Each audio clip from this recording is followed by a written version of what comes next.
పరిశుద్ధ దేవుని వాక్యము వినుటకు వచ్చిన మీ అందరికీ పరిశుద్ధ దేవుడైన యేసు ప్రభు పేరట శుభములు వందనాలు తెలియజేస్తున్నాను.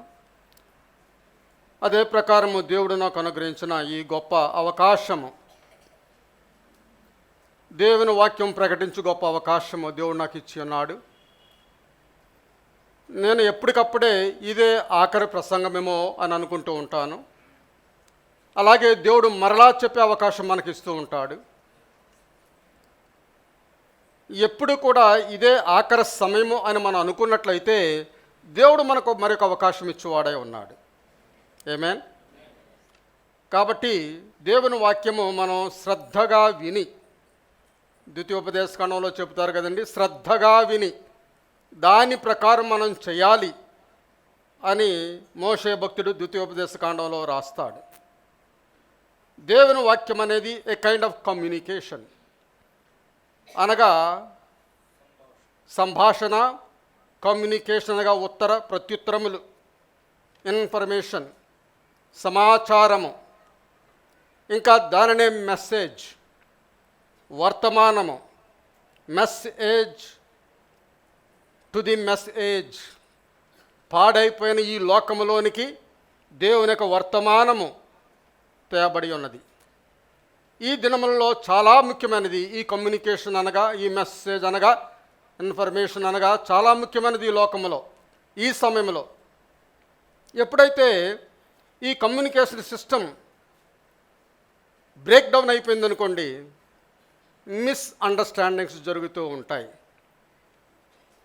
ఎవరైనా స్ట్రైక్ చేసినట్లయితే, విమాన సిబ్బంది స్ట్రైక్ చేసినట్లయితే, రైల్వే సిబ్బంది స్ట్రైక్ చేసినట్లయితే, ఒక హాస్పిటల్ సిబ్బంది స్ట్రైక్ చేసినట్లయితే, అదంతా కూడా ఒక మినీ వార్లా తయారవుతుంది, ఒక చిన్న యుద్ధంలా తయారవుతుంది. మన జీవితంలో అనేక మంది మరణించేవారుగా కూడా ఉంటారు. ఈ ఆధునిక యుగములో లేక ఈ లోకములో ఎన్నో ఆధునిక సౌకర్యాలు, కమ్యూనికేషన్కి సంబంధించిన సౌకర్యాలు, అర్జెంటుగా వెళ్ళే సౌకర్యము, అర్జెంటు కాకుండా వెళ్ళే సౌకర్యము, ఒక వ్యక్తిని పంపించే విషయము, ఆ వ్యక్తిని పంపించడం కన్నా ముఖ్యముగా నేనే వెళ్ళి చెప్పాలనే విషయము, ఇదంతా కూడా జరుగుతూ ఉన్నది. ఇప్పుడు దేవుని మాట గురించి చూసినట్లయితే, దేవుడు ఎలాగ ఇన్ని కోట్ల మంది జనాంగానికి ఆయన కమ్యూనికేట్ చేస్తున్నాడు, ఏ విధముగా ఆయన మాట్లాడుతూ ఉన్నాడు, వారితో ఏ విధముగా సంభాషించు ఉన్నాడు, అది ఎవరికైనా అర్థమవుతుందా అని అనుకున్నట్లయితే మనకు అర్థం కాదు.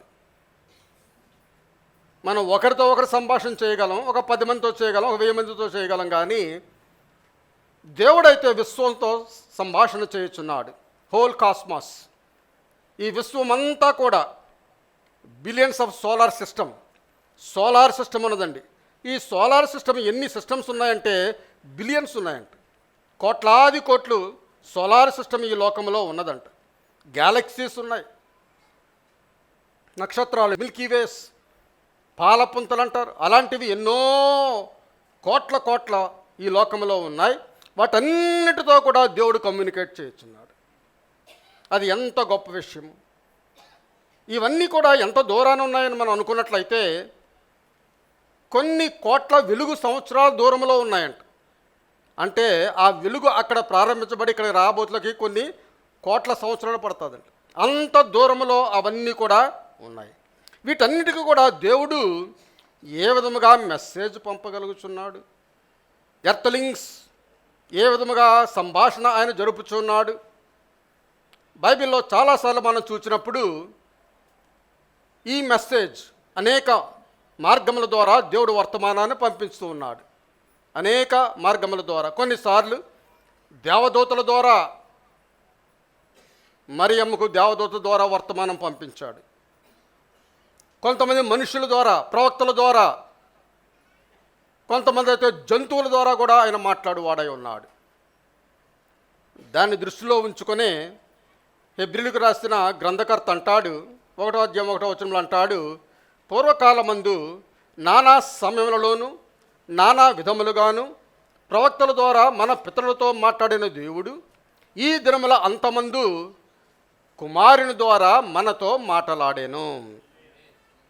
అప్పుడైతే ప్రవక్తలు ఉన్నారు, వారితో మాట్లాడాడు, పితరులతో మాట్లాడాడు.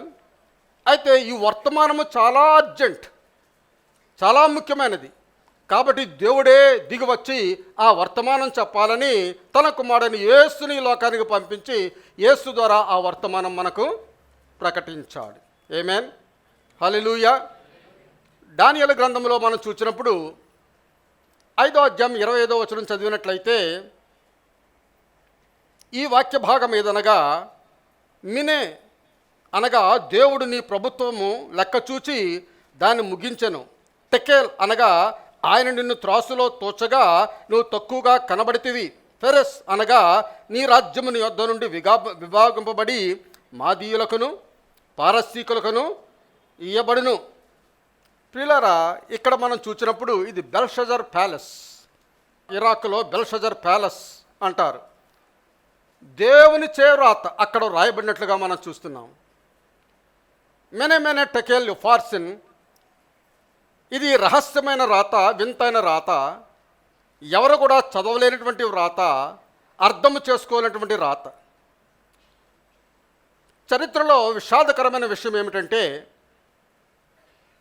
మానవుడు గతము నుండి ఏమీ నేర్చుకోలేకపోతున్నాడు. గతం ఎంతో జరిగింది, ఓల్డ్ టెస్టిమెంట్ అంతా కూడా మనతో మాట్లాడుచూ ఉన్నది. అయితే చదివి కూడా దాని నుండి మనం ఏమీ నేర్చుకోకుండా అది చదవడానికే పరిమితం చేయవారిగా మనం ఉన్నాం. నెబుకద్నెజరు కుమారుడైన Belshazzar 6th century before Christ, యేసు ప్రభువు పుట్టక ముందు 6వ శతాబ్దంలో ఉండేవాడు. నెబుకద్నెజరు ఎలా ఉన్నాడో ఇవన్నీ కూడా రాజనగర్లో జరిగిన విషయాలు, బెల్షజరు ఉండగానే జరిగిన విషయాలు.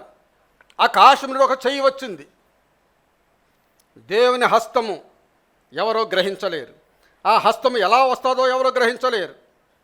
వచ్చి అది గోడ మీద రాసినప్పటికి కూడా ఈ రాజుగారు త్రాగడం మానలేదు, ఎగతాళిగా జీవించడం మానలేదు.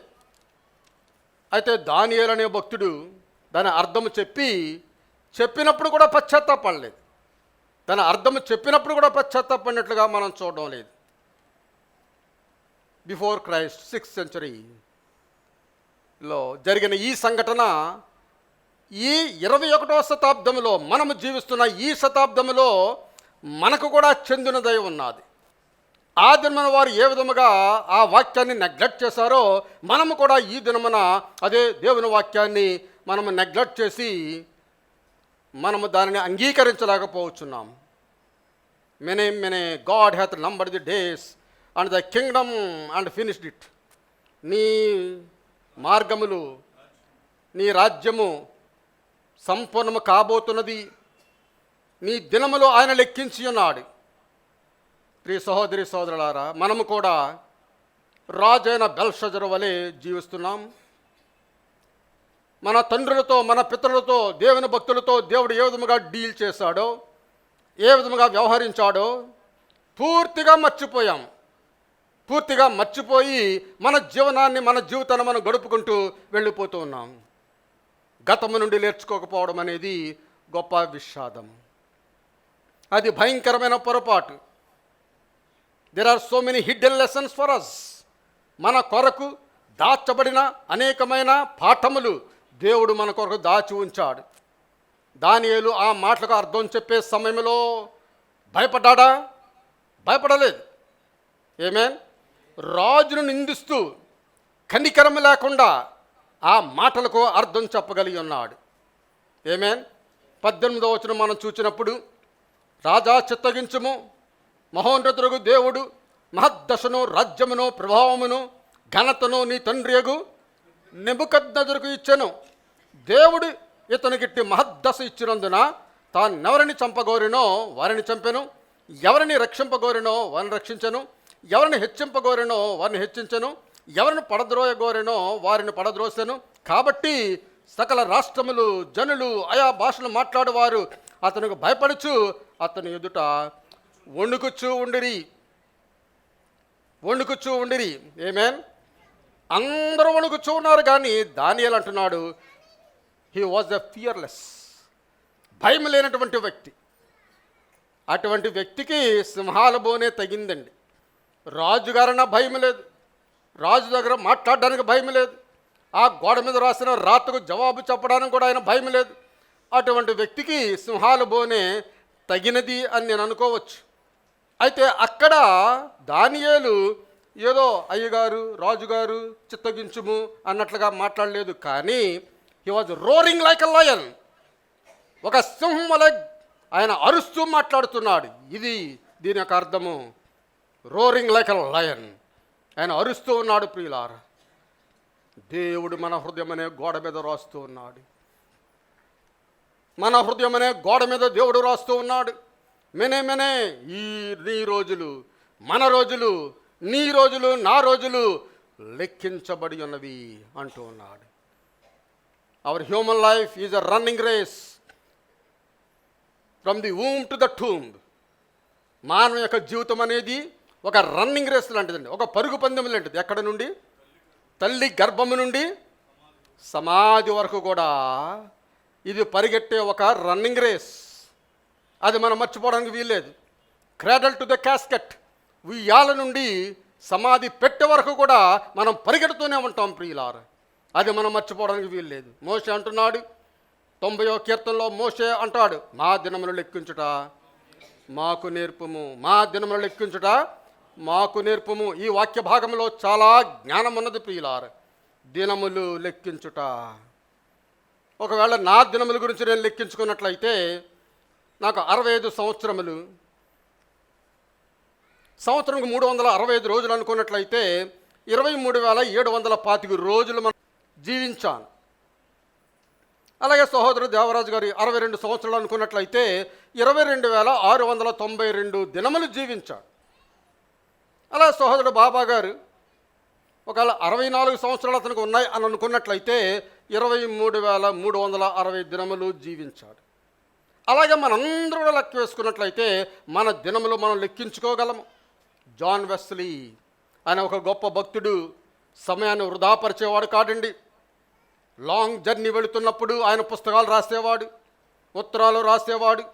ఒకరోజు తన కుమారునితో అంటాడు, కుమారుడా, నాకు ఓన్లీ 20 నిమిషాల టైం మాత్రమే ఉన్నది. ఈ 20 నిమిషాలు మనం నడిచి వద్దారి అంటాడు. ఓన్లీ 20 మినిట్స్ నడిచి వద్దారి అని అంటాడు. ఏమేన్ ఆ విధముగా సమయాన్ని ఆయన ఏ మాత్రం కూడా వృధాపరచకుండా కనిపెట్టుకునేవాడు. మనమైతే మన సమయాన్ని వృధాపరచువారుగా ఉంటాం. నేను మీటింగ్ వచ్చేటప్పుడు సోదరుడు షడ్రక్ అన్నాడు, లేట్ అయిపోద్దండి అన్నాడు. ఇంటికెళ్ళి ఏం చేస్తావు అని అడిగాను. ఇంటికెళ్ళి ఏం చేస్తావు ఇంటికెళ్ళి, నీకు లేట్ అయిపోతుంది అని. ఇంతమంది పాటలు పాడతారు, ఇంతమంది సాక్ష్యాలు చెప్తారు, కానుకలు పడతారు, సంస్కారం ఇస్తారు, ఎన్ని ఇస్తారు కదా, లేట్ అయిపోద్ది కదా, 1 గంట అయిపోద్ది కదా అన్నట్లుగా ఆయన అన్నాడు. ఇంటికెళ్ళి ఏం చేస్తామని అడిగాను. నేను ఒకసారి బస్సు గురించి ఎదురు చూస్తున్నాను. నేను రెవరెండ్ గరబత్ తొపోలియన్ అనే ఒక మిషనరీ బ్రెజిల్ నుంచి వచ్చాడు. ఆయన నేను ఒక బస్సు గురించి ఎదురు చూస్తున్నాం, మా ఊరు వెళదారని. 10 గంటలకు వస్తుందన్నారు, 10 గంటలకు రాలేదు. ఇంకో గంటలో వస్తుందని చెప్పారు, ఆ గంట కూడా వెయిట్ చేసాం, అంటే 11 గంటలు. 11 గంటలకు కూడా రాలేదు. ఇంకా వచ్చేస్తుందండి అన్నారు. 12 అయిపోయింది, 12 కూడా రాలేదు. అప్పుడు నేను ఆయనతో చెప్పాను, ట్యాక్సీ ఉన్నది, 100 రూపాయలు ఇస్తే ఇంటికి తీసుకెళ్ళిపోతాడు, ఆ ట్యాక్సీలో వెళ్ళిపోతారని చెప్పేసి అన్నాను. అంటే ఆయన అన్నాడు, ట్యాక్సీలో వెళితే 100 రూపాయలు తీసుకుంటాడా, చాలా బాగుంది అని చెప్పేసి, అయితే నువ్వు ఒక పని చేయి, నువ్వు ట్యాక్సీలో ఎక్కువ, నేను వెనకాల పరిగెడతాను అన్నాడు. నువ్వు డబ్బులు ఇచ్చుకుంది కానీ నేను పరిగెట్టుకుని వచ్చేస్తాను అన్నాడు. వచ్చేస్తానని అక్కడ కూర్చోబెట్టాడు నన్ను. కూర్చోబెట్టి ఇంటికెళ్ళి ఏం చేస్తావు అని అడిగాడు. పడుకుంటావు కదా, అదేదో ఇక్కడ పడుకో అన్నాడు. కూర్చొనే పడుకో అన్నాడు. కూర్చొని పడుకొని మనకు రాదు కదండి. ఆయన కూర్చొనే పడుకున్నాడు. అలాగా నాకు రావట్లేదు కూర్చొని పడుకోవడం. ఎప్పుడు మంచం మీద పడుకోవడమే తప్పించి కూర్చొని పడుకోవడం మనకు రాదు. అలాగా మన సమయాన్ని, మన డబ్బుని వృధాపరచువారుగా ఉంటాం ప్రియులారా. దేవుని నామమున స్తోత్రం. బైబిల్ చెబుతుంది, సమయమును పోనీయక. చాలామంది ఇక్కడ ఈ సంఘంలో ఉన్నవాళ్ళు మీ వస్తువులు తాకట్లు పెడతారండి. రోల్డ్ గోల్డ్ ఎవడో తాకట్టు పెట్టడం ఉన్నారండి. ఒకసారి పెట్టారండి. తాకట్టు పెడతాం కదా, వస్తువులు తాకట్టు పెడతాం కదా, ఆ జ్యువెల్స్ గోల్డ్, డైమండ్స్ అవన్నీ కూడా తాకట్టు పెట్టినప్పుడు మనం ఏం చేస్తాం? మరలా డబ్బు ఇచ్చి మళ్ళీ పొందుకుంటాం. డబ్బు ఇవ్వకుండా మనకి ఇవ్వడం, వడ్డీతో సహా మనం కట్టాలి. అదే విధముగా మన సమయాన్ని పొందుకోవాలి. What ever time you lose you have to get it back. ఆ సమయాన్ని మనం పొందుకోవాలి. ఒకసారి ఒక అమ్మ బజార్లోకి వెళ్ళి తన కుమారుడికి ₹1 ఇచ్చిందంట. కొనుక్కోరా బాబు, నీకేం కావాలో కొనుక్కో అని చెప్పిందంట. కొనుక్కో అని చెప్తే వాడు ఆ కొట్టు ఈ కొట్టు ఆ కొట్టు ఈ కొట్టు అన్ని కొట్లు కూడా తిరిగి గంట సేపు టైం స్పెండ్ చేసి ఏం కొనుక్కోకుండా వచ్చేసాడట. ఆ ₹1 పట్టుకొని వచ్చేసాడట. ఏరా కొనుక్కోలేదా, ఇంతసేపు ఇంత టైం వేస్ట్ చేసావు, కొనుక్కోలేదా అని అడిగితే ఆ అబ్బాయి చెప్పాడంట, అమ్మ నా దగ్గర ఉన్నది ఒకే ₹1, ఒకే ₹1. ఆ రూపాయిని నేను సద్వినియోగం చేసుకోవాలి, మంచిగా ఖర్చు పెట్టుకోవాలి, నాకు కావాల్సింది దొరికినప్పుడే కొనుక్కోవాలి, అందు గురించి అంతా తిరిగాను, నాకు దొరకలేదు అన్నాడు. అదేవిధంగా ప్రియులారా, దేవుడు మనకిచ్చినది ఒకే ఒక లైఫ్ టైం, ఒకే ఒక life time.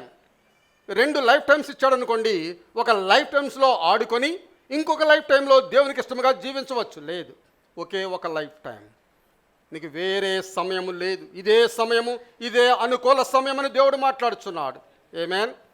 టెకేల్, you are weighed in the balance. Tekel అని రాయబడి ఉన్నది. You are weighed in the balance. నువ్వు త్రాసులో తోచబడి ఉన్నావు. త్రాసులో తోచబడినప్పుడు యు ఫౌండ్ వాంటింగ్, నీవు తక్కువగా కనబడి ఉన్నావు అంటున్నాడు. ప్రియులారా, శక్తివంతమైన మాటలు వ్యక్తిగత జీవితంలో ఎలా గడపాము అనే దానికి పర్యవసానము. మన జీవితంలో ఈ శక్తివంతమైన మాటలు మనం స్వీకరించి మన పర్సనల్ లైఫ్ ఏ విధముగా ఉన్నది అనేది మనము చూసుకోవాలి. ఆ మాటల ప్రకారము మనమందరము కూడా తూకం వేయబడుచున్నాము. అందరూ కూడా తూకం వేయబడుచున్నారు. ఆమేన్, హల్లెలూయా. అయితే నేను అనుకుంటాను, ఏ భాగం తూకం వేయబడుచున్నది? నా చేతుల, నా కాళ్ళ, నా బాడీయా, నా తల, ఏది తూకం వేయబడుచున్నది అని నేను అనుకుంటాను. బహుశా దేవుడు అనుకుంటాను నేను, మన ఆశలను, మన ఉద్దేశములను ఆయన తూకం వేయవాడై ఉన్నాడు. దాచబడి ఉంచిన ఆలోచనలు ఆయన తూకం వేయవాడై ఉన్నాడు. అనేక మంది జీవితాల్లో దాచబడిన ఆలోచనలు ఉంటాయి, వాటిని ఆయన తూకం వేయవాడై ఉన్నాడు. కొంతమందికి దేవుని పట్ల గొప్ప ఆసక్తి కలిగిన వారుగా ఉంటారు. Jealous and zeal for God, దేవుని కొరకు ఎంతో ఆసక్తి కలిగిన వారుగా ఉంటారు. వాటిని ఆయన తూకం వేయవాడనో మనకు తెలియదు. ఆమేన్. ఎంతమందిని దేవుని ఎదుగు మనం తేగలిగాము అనేది తూకం వేయవాడై ఉన్నాడేమో. నువ్వు దేవుని నమ్ముకున్న తరువాత, దేవుని యొక్క ప్రణాళిక నీ జీవితంలో నెరవేర్చబడిన తరువాత నువ్వు ఎంతమందిని దేవుని ఎదుగు తీసుకుని వచ్చినావు, అది ఆయన తూకం వేయుచున్నాడేమో మనకు తెలియదు. ఎంత డబ్బు దేవుని పనికిచ్చావో అది తూకం వేయుచున్నాడేమో మనకు తెలియదు. దేవుని సేవలో ఎంత గడిపావు, ప్రార్థనలో ఎంత గడిపావు, దేవునితో ఎంత సమయం గడిపావు, అది తూకం వేయుచున్నాడేమో మనకు తెలియదు. మనకు నిజముగా తెలియదు ప్రియులారా, ఏది తూకం వేయుచున్నాడో మనకు తెలియదు. దేవుని చేతిలో తక్కడ ఉన్నది. Balance is in his hands. దేవుని చేతిలో తక్కడ ఉన్నది. అది దైవికమైన తక్కడ, మామూలు హలోక సంబంధమైన తక్కడ కాదు. ఆయన మన యథార్థతను తూకం వేయుచున్నాడు.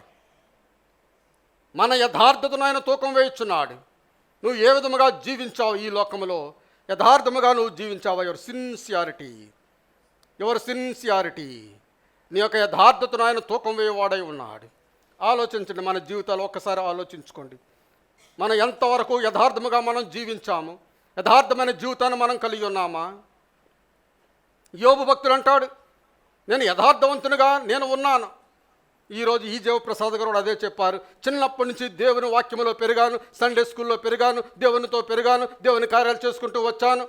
అలాగే యోబు కూడా అంటున్నాడు, నేను యథార్థవంతుడను అంటున్నాడు. న్యాయమైన త్రాసులో ఆయన నన్ను తూచునుగాక, న్యాయమైన త్రాసులో ఆయన నన్ను తూచునుగాక. డియర్ ఫ్రెండ్స్, ప్రియ స్నేహితులారా, మీరు ఆలోచించండి. ఆయన త్రాసులో తూసినప్పుడు నువ్వు ఏ విధముగా ఉంటావు? యథార్థమైన జీవితాన్ని కలిగిన వానిగా ఉన్నావా? Is not weighing your outward appearance. బయట ఎంత అందంగా ఉన్నావో దాన్ని ఆయన తూకం వేయడం లేదు.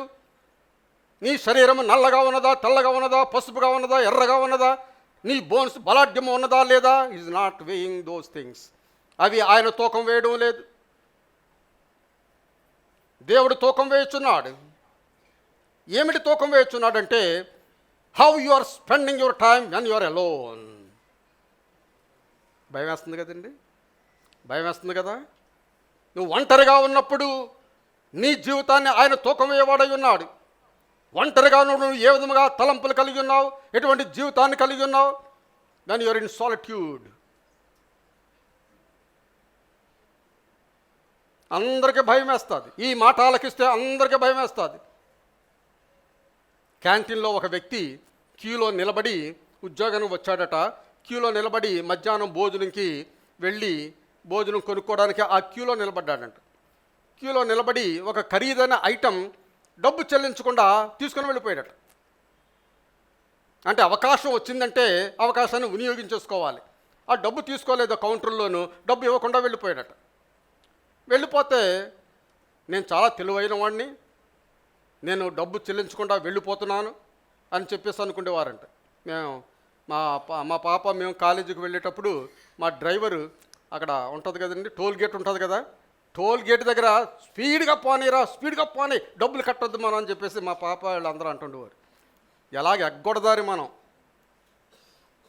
అలాగే ఈ యవనస్తుడు కూడా ఎగ్గొట్టాడట, డబ్బులు ఇవ్వకుండా ఎగ్గొట్టాడట. అయితే ఆ కౌంటర్లో వాడే కన్నులు కప్పాడు కానీ హీ లూజ్ హిజ్ అపాయింట్మెంట్, తన యొక్క ఉద్యోగము కోల్పోయాడు. కొంతలో నమ్మకముగా లేకపోయినట్లయితే దేవుడు కనిపెట్టి వాడై ఉన్నాడు. అక్కడ ఉన్న సీసీ కెమెరాలన్నీ కూడా కనిపెట్టాయి అతను ఎలా చేశాడో అనేది. ఉద్యోగం లేకుండా పొమ్మన్నారంట ప్రియులారా. అబ్రహాం లింకన్ అంటాడు, నేను దేవుని దేశముల గురించి చేయదలచినది ఎంత కష్టమైనా నేను చేస్తానంటాడు. దేశముల గురించి చేయగలిగినది ఎంత కష్టమైనా నేను చేస్తానని అబ్రహాం లింకన్ అంటాడు. అంటే దేశం అంటే అంత ప్రేమ కలిగిన వాడు. ఇంగ్లాండ్లో ఒక హై వైకుంబ్ అనే ఒక సిటీ ఉన్నది. ఆ సిటీలో కౌన్సిలర్స్ని తూంచేవారంటండి. కౌన్సిలర్స్ ఉంటారు కదా, ఆ సిటీలో ఉన్న కౌన్సిలర్స్ని తూంచేవారంట.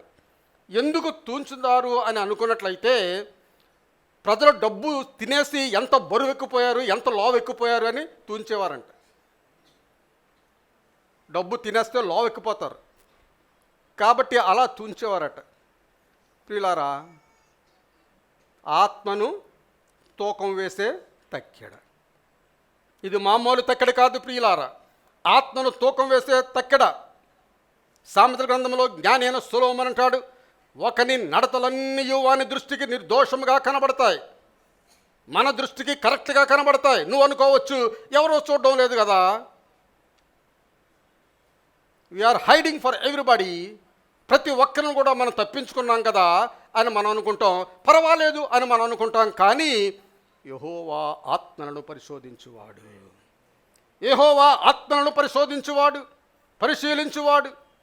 మనకు మనం చాలా మంచివారమని చెప్పుకుంటాం, మంచి బట్టలు వేసుకుంటాం, చాలా బ్యూటిఫుల్గా తయారవుతాం, అందరికీ సహాయాలు చేస్తూ ఉంటాం, హెల్ప్ చేస్తూ ఉంటాం, మంచివాడని పేరు చెప్పుకుంటూ ఉంటాం, నిరపరాధులుగా ఉండాలని కోరుకుంటాం. పర్వాలేదు, తప్పులేదు, అదేమీ తప్పులేదు. అయినప్పుడు కూడా దేవుడు నీ ఆత్మను తక్కెడలో వేయుచున్నాడు. నీ దాన ధర్మాలు కాదు, నీ అందము కాదు, నీ చందము కాదు, నీ యొక్క అవుటర్ అపియరెన్స్ కాదు, నీ ఆత్మను ఆయన తక్కెడ వేయుచున్నాడు, తూకం వేయుచున్నాడు ప్రియులారా. హల్లెలూయా. సాలిడ్ మెటీరియల్ని మనం తూకం వేస్తుంటాం కదండి. ఒక మెటీరియల్ ఉన్నదంటే దాన్ని మనం తూకం వేస్తుంటాం కదా. సమూయేలు జెస్సీ కుమారులు అభిషేకింపడినప్పుడు చాలా పొరపాట్లు చేశారు, చాలా పొరపాట్లు. ఒక కుమారుని ద్వారా ఒకడు, ఆ తర్వాత ఇంకొకడు. దేవుడు సమూయేలుకి చెప్పి విసిగిపోయాడు, నీ కొడుకులు ఇలాంటి వాళ్ళు అని చెప్పి విసిగిపోయాడు. 10 రూపాయలు లక్ష్య పెట్టేవాడు దేవుడు. సమూయేలుని అంటాడు, 10 రూపాయలు లక్ష్య పెట్టవద్దు, దావీదుని ఎన్నుకునే సమయంలో 10 రూపాయలు లక్ష్య పెట్టవద్దు. యేసు ప్రభువారు శిష్యులు ఒక గ్రామస్తులు అంగీకరించలేదంటండి. ఒక గ్రామంలోనికి వెళ్ళారు సువార్త చెప్పాలని, మంచి మాటలు చెప్పాలని వెళితే ఆ గ్రామస్తులు అంగీకరించలేదంట. ఆ గ్రామాన్ని శిష్యులు అన్నారంట, కాల్చివేయండి అన్నారంట, మొత్తం గ్రామాన్ని కాల్చివేయమన్నారంట. అయితే యేసు ప్రభువారు, చూడండి మీరు ఏ ఆత్మ కలిగి ఉన్నారో, ఎటువంటి ఆత్మను మీరు కలిగి ఉన్నారో అని యేసు ప్రభువారు వారితో మాట్లాడాడు ప్రియులారా. లూకా సువార్త 9వ అధ్యాయము 54వ వచనము 55వ వచనము చదువుకుంటారు. 9వ అధ్యాయం. అది చూచి ప్రభువా ఆకాశము నుండి అగ్ని దిగి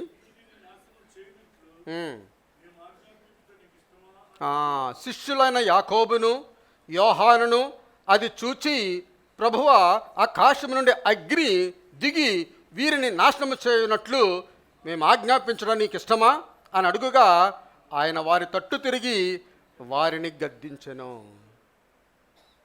ఆయన ఎవరినీ గద్దింపక అందరికి దయచేయువాడు. అయితే ఇక్కడ వారిని గద్దించాడు. మీ హృదయం ఈ విధముగా ఉన్నదని గద్దించాడు. అంతటా వారు మరొక గ్రామంకు వెళ్ళిరి. ఆ మార్గమును వెళ్ళిచుండగా నీవెక్కడికి వెళ్ళదు అని నీ వెంట వచ్చేదని ఆయనతో చెప్పిన ఒక వ్యక్తి. అందుకు యేసు అంటున్నాడు, నక్కలకు బొరియలు ఆకాశ పక్షులకు నివాసములు కలవు కానీ మనుష్య కుమారునికి తలవాల్చుకున్నట్టుకైనను స్థలము లేదని అతనితో చెప్పాను. దేవుని నామానికి స్తోత్రం. హల్లెలూయా. యేసు ప్రభువు ఈ లోకానికి ఎందుకు వచ్చాడండి? నాట్ ఫర్ డిస్ట్రక్షన్, నాశనం చేయడానికి ఆయన ఈ లోకంలోనికి రాలేదు. అందుచేతనే తన శిష్యులను గద్దించినట్లుగా మనం చూస్తూ ఉన్నాం. ఆమేన్. 3వ అధ్యాయం యోహాను 3:16-17 దేవుడు లోకమును ఎంతో ప్రేమించెను కాగా ఆయన తన అద్వితీయ కుమారునిగా పుట్టిన వాని యందు విశ్వాసముంచు ప్రతివాడును నశింపక నిత్యజీవం పొందినట్లు ఆయనను అనుగ్రహించెను. 17వ వచనం చూసినట్లయితే లోకము తన కుమారుని ద్వారా రక్షింపబడుటకే గాని లోకమునకు తీర్పు తెచ్చుటకు దేవుడు ఆయన లోకంలోనికి పంపలేదు. యేసు ప్రభువు ఈ లోకంలోనికి ఎందుకు వచ్చి ఉన్నాడంటే తీర్పు తీర్చడానికి ఆయన ఈ లోకంలోనికి రాలేదు. రక్షించడానికి వచ్చి ఉన్నాడు. ఆయన యందు ఎవరైతే విశ్వాసం ఉంచుతారో వారందరూ కూడా రక్షింపడతారు. ఆమేన్. అందరూ కూడా రక్షింపడతారు. అందరూ కూడా. ఆయన అప్పగింపబడే రాత్రి ముందు సమయంలో ఆ శిష్యుల మధ్య ఒక వివాదం పుట్టిందంటండి. ఆ వివాదం ఏమిటంటే ఎవడు గొప్పవాడు. అయితే యేసు ప్రభువు అన్నాడు, గొప్పవాడిగా ఉండగోరిన వాడు పరిచారకుడై ఉండాలి. ఇక్కడ యేసు ప్రభువు అంటున్నాడు, మీలో ఎవడైనా గొప్పవాడై ఉండగోరిన ఎడల వాడు పరిచారకుడు, సేవకుడై ఉండాలి అంటున్నాడు.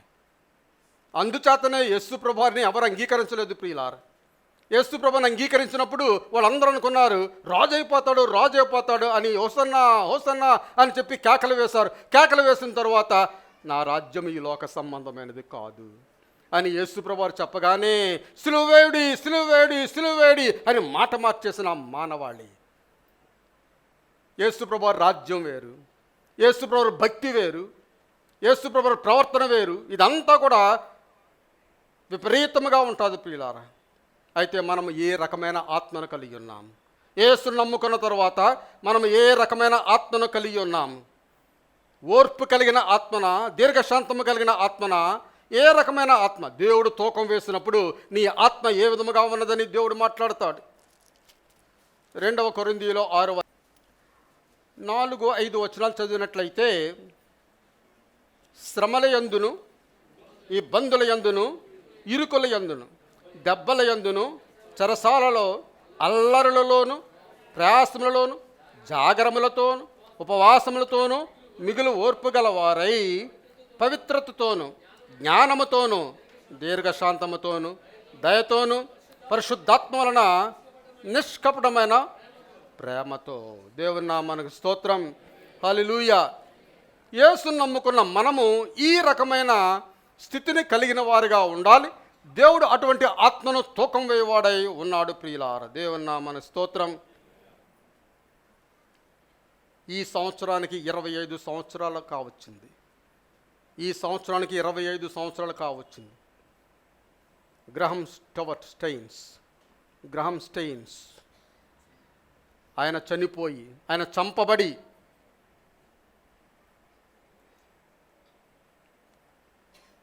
భార్య అంటది, I'm greatly upset but not angry. నేను అప్సెట్ అయ్యాను కానీ నాకు కోపం లేదంటది. ఇది ఎక్కడి విడ్డూరమైన మాట అండి? చాలా విడ్డూరం కదా, మానవులైన మనకు చాలా విడ్డూరమైన మాట. మృదువైన సాధువైన ఆత్మ కలిగి ఉన్నామో లేదో అని దేవుడు తూకం వేవాడై ఉన్నాడు. ఈ గ్రహం స్టోవర్ట్ గారి యొక్క భార్య ఆత్మను తూకం వేసినట్లయితే ఆమె తేలిపోదు ప్రియులారా, ఆమె సరిపోతుంది తూకంలో. అదే విధముగా మన జీవితాలు మనం చూసుకున్నట్లయితే ఒకవేళ మనం తేలిపోవారుగా ఉన్నామేమో. 2 తిమోతి 2:24 చూసినట్లయితే 2 తిమోతి 2:24 సత్య విషయమైన అనుభవ జ్ఞానము వారికి కలుగుటకై దేవుడు ఒకవేళ ఎదురాడు వారికి మారు మనసు దయచేయును. అందువలన సాతాను తన ఇష్టము చొప్పున చెరపట్టిన వీరు వాని ఉరిలో నుండి తప్పించుకొని మేలుకొలుదురేమో అని ప్రభు యొక్క దాసుడు అట్టి వారిని దేంతోటండి? కత్తితోనా, బాకుతోనా, సాత్వికముతో శిక్షించుచు జగడమాడక అందరిడల సాధువుగాను బోధింప సమర్థుడుగాను కీడును సహించువాడుగాను. ఇది ఎవరికండి? పాస్టర్ గారికా? నాట్ ఓన్లీ పాస్టర్ గారికి కూడా, యేసుక్రీస్తుని నమ్ముకున్న ప్రతి ఒక్కరికి, యేసుక్రీస్తుని నమ్ముకున్న ప్రతి ఒక్కరికేను, క్రీస్తుని అంగీకరించిన మనందరికీను, సత్యం ఎరిగిన మనందరికీను, మనమందరం కూడా ఏ విధముగా ఉండాలంటున్నాడంటే సాత్వికముతో. ఏ విధంగా శిక్షించాలి? సాత్వికముతో శిక్షించాలి. దేవుని నామమున స్తోత్రం. హల్లెలూయా. ప్రియులారా, పరిస్థితులు టెన్షన్గా ఉన్నప్పుడు, ఇరిటేట్గా ఉన్నప్పుడు సాధారణంగా ఎంత భక్తుడైనా సరే కోపం వస్తుంది. ఎంత భక్తుడైనా కోపం వస్తుంది. అయితే కోపం రాకుండా ఉండాలంటే దేవుని వాక్యం మనలో ఉండాలి. దేవుని వాక్యం మనలో ఉన్నప్పుడు ఆ వాక్యం మనలను నవ్వించేది చేస్తుంది. కోపం రాకుండా నవ్వించేదిగా చేస్తుంది. ఎల్లప్పుడూ శాంతియుతముగాను జగడము ఆడని వారుగాను దేవుని నమ్ముకున్న బిడ్డలైన మనము. దేవుడంటే చెప్పండి, యేసు ప్రభువారు.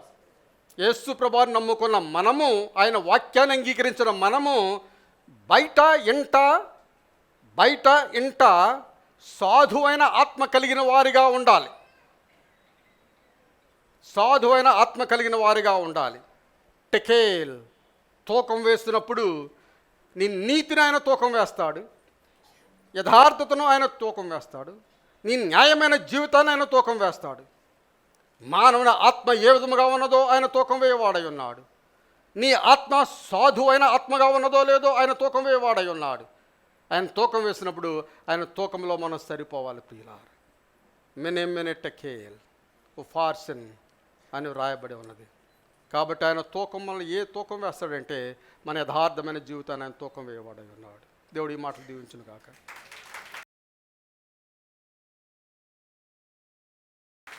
పరిశుద్ధుడు సర్వాధికారి యేసు ప్రభువా, మీ శ్రేష్టమైన నామానికి వందనాలు స్తోత్రాలు చెల్లించుకుంటున్నాం. ఈ ఉదయ కాలంలో వాక్యం ద్వారా మీరు మాతో మాట్లాడి ఉన్నారు. మమ్మల్ని తూకం వేయుచున్నారని నీ వాక్యం సెలవిస్తున్నది. మా యథార్థమైన జీవితాన్ని మీరు తూకం వేయుచున్నారు, సాధువైన జీవితాన్ని తూకం వేయుచున్నారు, పరిశుద్ధమైన జీవితాన్ని మీరు తూకం వేయుచున్నారు. మీరు తూకం వేస్తున్నప్పుడు ప్రభువా, మేము ఆ తూకంలో సరిపోనట్లుగా మీరు సహాయం చేయండి. ఈ దినం వాక్యం ఉన్న ప్రతి బిడ్డను ప్రత్యేకంగా మీరు ఆశీర్వదించి మీరే మహిమ పొందవలసిందని యేసు పరిశుద్ధ నామమున అడుగుచున్నాం తండ్రి. తండ్రి అని దేవుని యొక్క ప్రేమ, కుమారుడు యేసు ప్రభువారి యొక్క కృప, పరిశుద్ధాత్మ సహవాసము కూడి వచ్చిన బిడ్డలందరికీ తోడై ఉండునుగాక. ఆమేన్. ఆమేన్. శ్రద్ధగా వాక్యం మీ అందరికీ దేవుని పేట వందనాలు చెల్లిస్తున్నాను. God bless you. Thank you very much.